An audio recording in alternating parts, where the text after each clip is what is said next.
When reality sucks, it's time to visit fantasy. Here are the 10 best fantasy romance anime that came out in recent years. Let's go.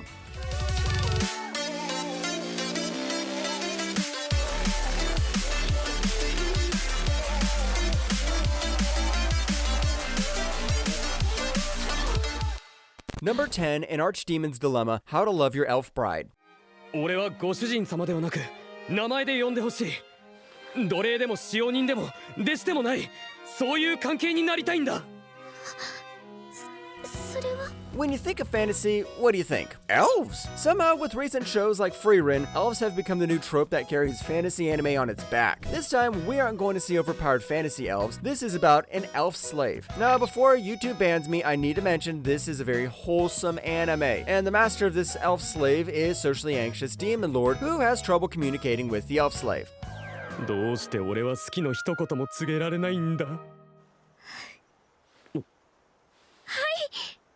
ネフィが笑った。 There are a few romance fantasy anime that stand out because of the romance, and this is one of those rare shows. The romance between the elf and the demon lord is done so well you can't help but root for them. I mean, come on, we got a demon lord with social anxiety. That's way better than an edgy demon lord who kicks ass every time he's on screen. If you love elf brides and shy demons, give this one a go. Number 9, Unnamed Memory. そこはお忘れなく。俺はお前が結婚してくれればそれでいいんだが。断りましたよね、それ。 This is the love it or hate it show of 2024, and if you ask me, I love the second season much more than the first season. Unnamed Memory is about a guy who gets cursed by witches so he can never have kids. So basically, he is free of child support, but that's not exactly what a prince living in a fantasy world wants. So he climbs up a tower to meet this beautiful witch called Tinasha. He goes there to find a cure, but after seeing the witch, he's like, screw other princesses, I gotta marry you. ティナーシャ。服を着るまで入ってくるな。 The whole first season is about the two deciding to find a cure for the guy's problem, while the witch Tanasha has her own problems to deal with. It's more of a slow burn story, and at times the plot might feel like it's all over the place, but what I really loved is the dynamic between Tanasha and Oscar. It's not the regular blushing girl, edgy boy type of romance, it's something filled with understanding, snarky remarks, and a slow burn romance. Number 8, even given the worthless appraiser class, I'm actually the strongest. お茶？ど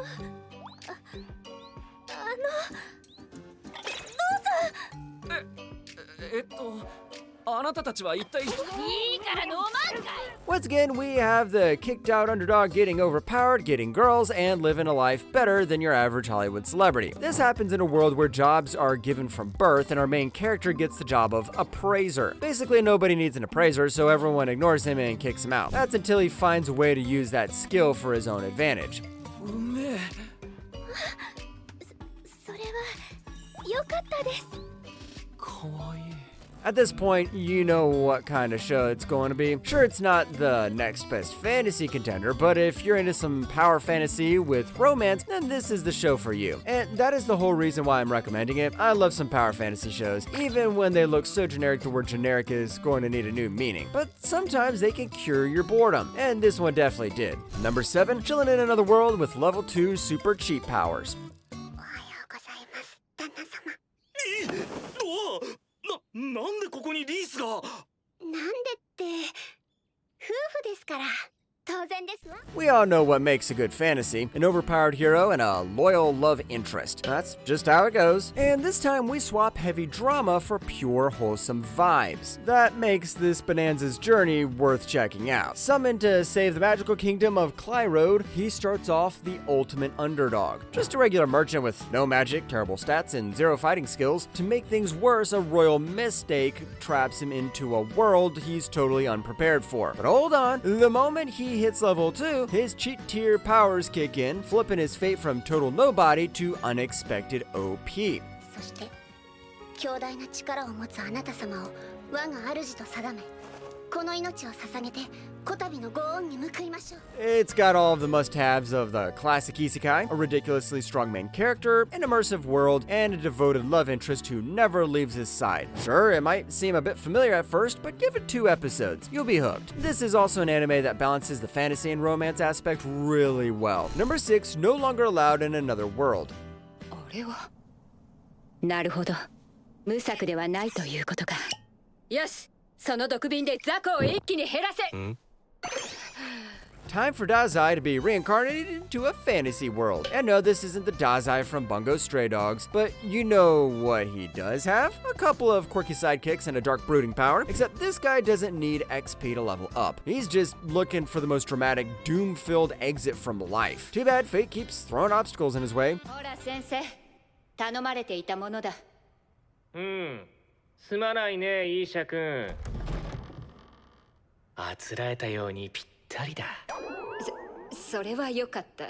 I think Dazai is the biggest selling point of this anime. I know the anime I mentioned previously has some special anime main characters, but this guy definitely steals the show. And come on, all he wants to do is die a dramatic death, since when did the main character have goals like that? In terms of romance, this has the usual love triangle of 2 girls, 1 guy trope, and a couple of other generic tropes. But this can still keep you hooked till the end. Number 5, the do-over damsel conquers the Dragon Emperor.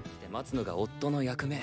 それに彼女の近くに寄ると心臓の具合が悪くなるんだ。だって頭から離れないんだぞ。何をしていても気になるし。This is another show I got addicted to from the trailer. Got a little disappointed with the first episode and then got addicted again somewhere in the middle. This is about Jill Saville, a princess who's betrayed by her betrothed and hunted by her country. But surprise, surprise, in her last moments, she's sent 6 years back into the past. Now she jokingly decides to propose to the Dragon Emperor, and the guy decides to accept her proposal. 動機が心配ない。こんな時になんだが僕は君にたくさんのケーキとパンを作りたい。 I know, from the plot alone, you can tell this is a shoujo anime, and it has all the shoujo tropes you have seen these days, except the main character not being a villainess. Except for the whole controversial proposal angle, this has a lot of good points. The plot twists actually hit hard, and by that I mean they're written really well. The action is really good, and the pacing's also enough to keep you hooked. So you might not be into shoujo anime, but at least try the first few episodes of this one. Number 4, the magical girl and the evil lieutenant used to be arch enemies. 違う。これは君が悪い。気が緩んだ時にそんなことを言うから。 I spoke about this in my last video too, but this one really deserves a mention when it comes to fantasy anime. This story is about a wicked lieutenant named Mira, whose only mission is to wipe out Earth. Yeah, not the most unique villain out there, but here's the twist. He ends up completely falling for the magical girl sent to stop him. 参謀さん、お昼もう食べてきてましたか？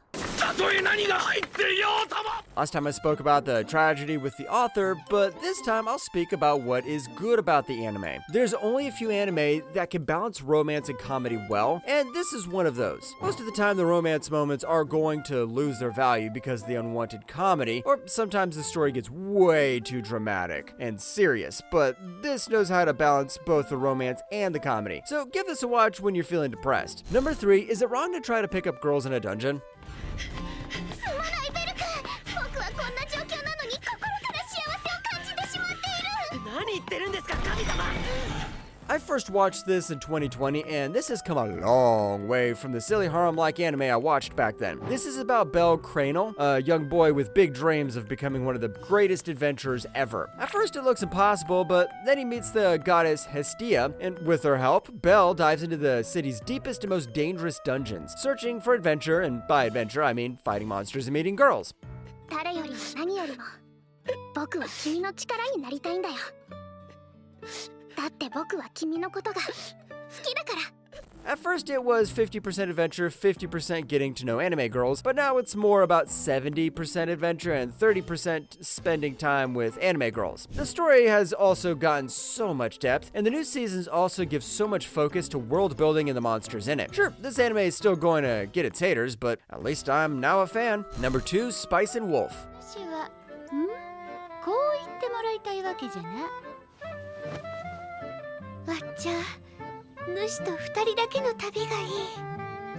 Spice and Wolf is like Toradora for me. Whenever the word fantasy comes up, I always mention it. This time, the main character is a merchant, and as we all know, medieval merchants basically come with a built-in genius mode. This story follows Hollow, a wise and powerful wolf deity who was once super respected, but now, not so much. She wants to return to her hometown Yoitsu, so she teams up with a traveling merchant named Kraft Lawrence. In exchange for becoming his business partner, she asks him to help her get back home. おい口元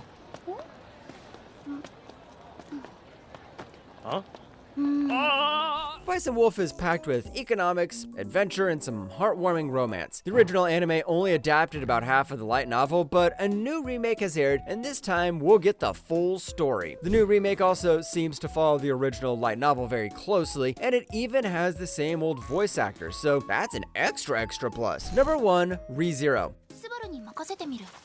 やけに素直に任せたな今までの流れだとあなたみたいな役立たずに任せるへそで茶が巻いて鼻が大爆笑しちゃうわ I don't know if I should give an introduction for this at this point. Guy gets thrown into a crazy new fantasy world and he travels back in time each time he dies, so he can start from scratch. But come on, you guys know that, and I'm pretty sure everyone knows why this is at number 1. We've got close to 3 seasons now, and this show is still at its peak. 私の騎士様、夏木スバルです。